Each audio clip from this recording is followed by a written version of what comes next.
আমরা একজনের দাওয়াতে আমরা শুয়ে আছিলাম, নামটা তার আলামিন, আমাকে বাইকনা কইতেছে মামু আয়াফর আমার কয় নাই, কুতুবরে কইতেছে যে মামু গরুর মাংস রান্তাছে আয়াফর।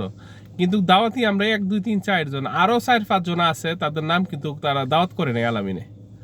এখন কেন দাওয়াত করে নাই এটা আলামিনে কইতে পারে। রাত বাজে এখন কয়টা? 2:54।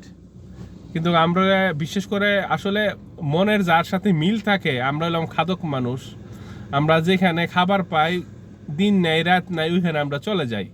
যেমন বজলু ভাইয়ের ঘুমের ভিতরে চোখ মিট করতেছে, কিন্তু বজলু ভাই যখন গরুর মাংসের কথা শুনছে, বাস উঠে গেল খাওয়ার জন্য।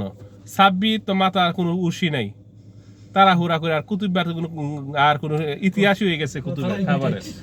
কিন্তু আরো কিছু লোক আছে যাদের নাম দাওয়াত দেয় নাই, আর আমরা তাদের নাম বলার দরকার নাই।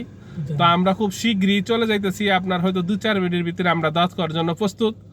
ইনশাআল্লাহ সুন্দর হোক এই দাওয়াতের আয়োজনটা। আর যে দাওয়াত করছে তারও একটু ভবিষ্যতে সাবধান হয়ে যাক।